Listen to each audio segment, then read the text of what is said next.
Okay, so in today's lecture we are going to learn more about the fundamentals and the first and in this session 2 we are going to learn about the parts of the computer system. So a computer has various parts and each part performs a specific function. The following diagram shows the part of a computer. So here is the diagram which shows you the input, processing and output, and also the storage, which are the part of a computer system. Input is used to provide an input or instruction to the computer so that it can understand it and then give you the output. Output is to give you the result or the feedback or the display that you see in your screen. Then you have your processing. Processing is all about the manipulation part or the calculation part of the computer system. And then you have the storage. It stores the data. It actually stores the complete data that you are providing to the computer system. Okay, so what I want you to do is to just draw this diagram in your notebooks, and let's see what we have further in this lecture. So here are the table that describes the parts of a computer. The first thing that we have is the input device.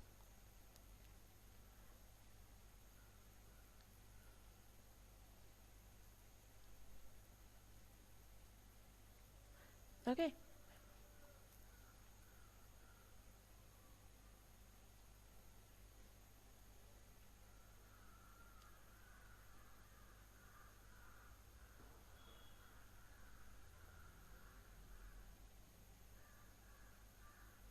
the first thing that we have is the input device, and what it says, input device are used to provide information to a computer, such as typing a letter or giving instruction to a computer. Some example of input devices are as follows. Mouse. A mouse is an input device. What it does, it provides an input to the computer system. When you click onto some icon, or if you want to just move your cursor anywhere on the screen, you use the mouse. A standard mouse has a left and a right button. You use the left button to select the item and provide instruction by clicking on active area on the screen, right? You use the left button to actually select the items and all. You use the right button to display the commonly used menu items on the screen. If I just press on my right button, what you'll see, I get this menu. Okay, right. If I'll just press my right button, I'll get the menu, the common menu that I have. Then I have the next input devices over here that I'm going to discuss is about the keyboard. Keyboard is also an input device, a set of keys that resembles a keyboard on a typewriter. So what does a keyboard have? Keyboard have a set of keys. It is similar to a typewriter. You use the keyboard to type the text such as the letter or number into the computer. What does the keyboard do? You type using the keys which are present on the keyboard, and you give the instruction to the computer.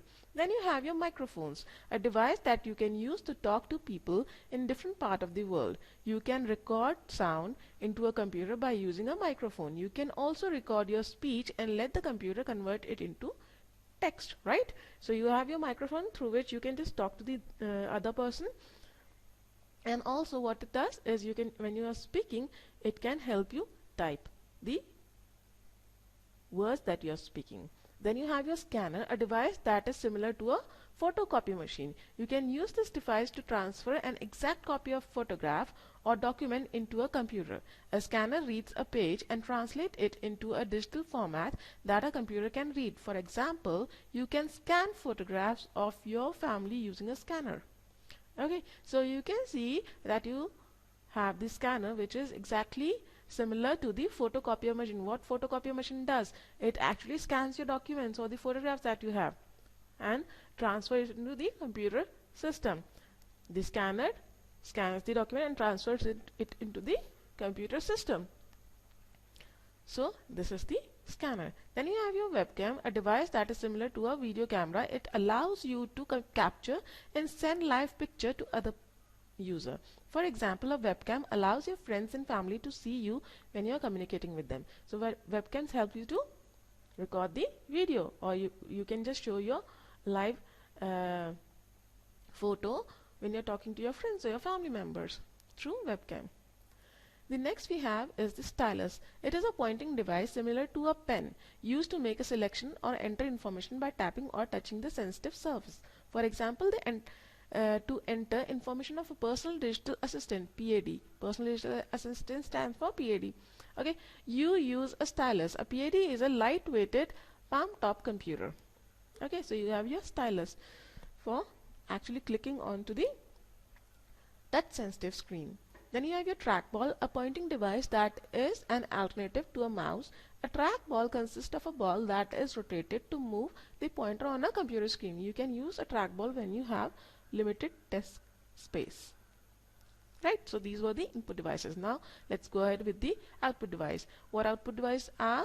Output devices is used to get the feedback from a computer after it performs some task. So the result that you get after the instruction is being performed by the computer system is called the feedback, and it is the output.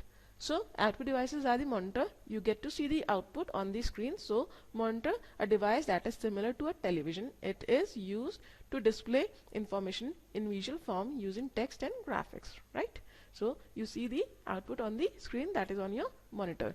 Then you have your printer, a device that you use to transfer text and image from a computer to a paper or to another medium, such as a transparency film. You can use a printer to create paper copy of whatever you see on the monitor. So you have your printer also.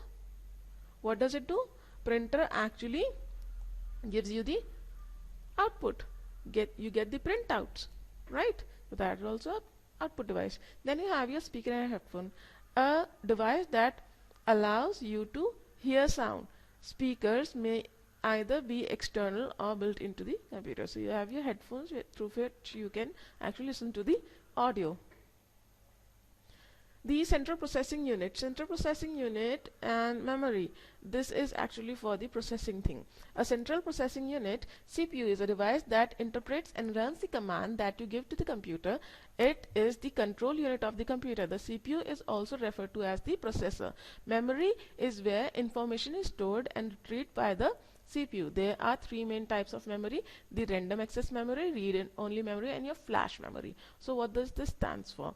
Random access memory, it is the main memory and allows you to temporarily store commands and data, right? So what does it do? RAM is used to temporarily store the commands and data. The CPU reads the data and commands from the RAM to perform specific tasks, and RAM is volatile. Do remember, RAM is volatile, which means it is available only while the computer is turned on. The content of RAM must be copied to a storage device if you want to save the data in the RAM.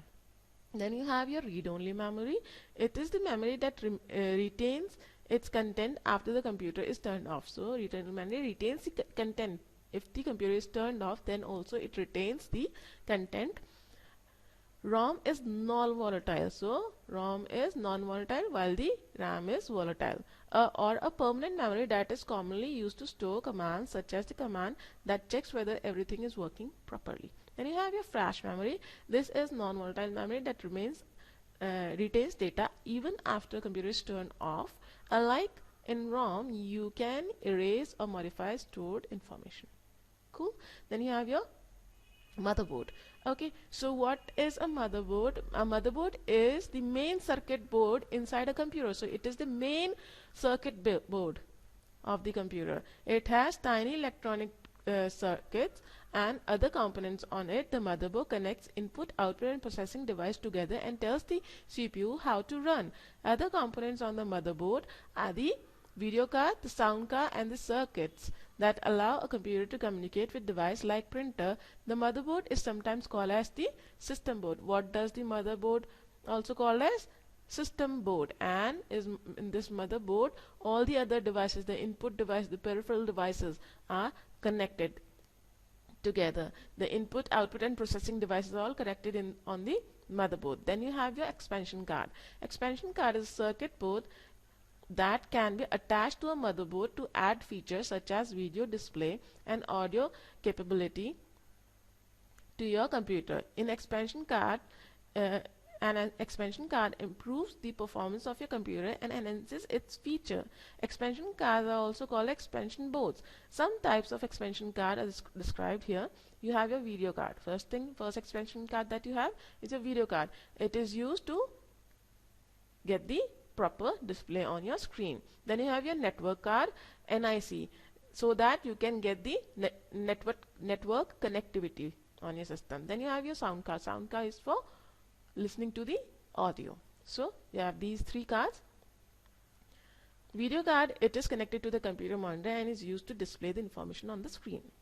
The network card, it allows a computer to be connected to the other computer so that the information can be exchanged between them. Then you have your sound card. It converts audio signal from a microphone, audio tape or other sources to digital signal, which can be stored in a computer audio file. Sound card also converts computer audio files to electrical signals, which you can play through a speaker or a headphone.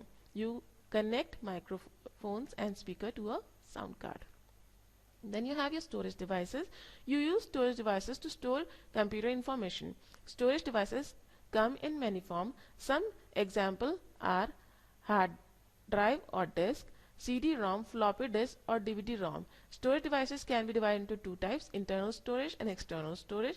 Some common devices are as follows. Hard disk, a magnetic disk that is usually the main storage device on computer system. It can be an external or an internal device. See, so the storage devices are the ones in which you get to store the data. The computer data gets stored, and the types are, you have the hard disk. Hard disk can be external or internal. Okay, and you have your floppy disk, a portable storage device that allows you to store a small amount of data. A disadvantage of this disk is that it can be easily damaged by heat, dust or magnetic fields. You have your floppy disk. Floppy disk can be destroyed easily and you can only store a small amount of data on it. Then you have your CD-ROM, a portable storage medium that allows you to store 400 times more than the floppy disk. It is less prone to damage than floppy disk. Then you have your DVD-ROM, a portable storage medium that is similar to CD-ROM. However, it can store large amount of data than a floppy disk or a CD-ROM. A DVD-ROM is commonly used to store movies and videos. Also, you have your pen drives. You can store the data in your pen drives now. Okay. The next thing that you have is your port and connection. A port is a channel through which data is transferred between input-output device and the processor. There are several types of ports that you can use to connect a computer to external device and network. Some types of port are described in the following list. The USB, Universal Serial Bus. You have to learn this full form, Universal Serial Bus, that is your USB ports. You use this to connect peripheral devices such as your mouse, modern keyboards and printer to the computer. So you connect your mouse, you connect your keyboard through USBs. Okay, then you have your firewire. You use this to connect devices such as your digital camera. Okay, then you have your network port. You use this to connect a computer to another computer through what? A network wire. Then you have a parallel port and serial port. You use these ports to connect printer and other devices to a personal computer. You have your parallel port for this. And then you have your display adapter. You connect a monitor to a display adapter on your computer. The display adapter generates the video signal received from a computer and sends it to monitor through a cable. This display adapter may be on the motherboard or on the expansion card. Okay. Then you have your power. The motherboard and other component inside a computer use direct current, that is your DC current. You have your power cord, that is power cord gets attached to your computer system so that your computer can start working or turn off or on. If the power cord is taken off, the computer gets shut down, and if it's attached to the computer and you turn on the electricity, the computer can be turned on at that time. A power supply takes an alternate current AC from a wall outlet and converts it into DC power. Then here you have your homework. What you have to do, you have to complete these 4 questions, write it down on your notebook and show it to me in the coming week. Okay, then do these questions and I'll see you again in the next lecture.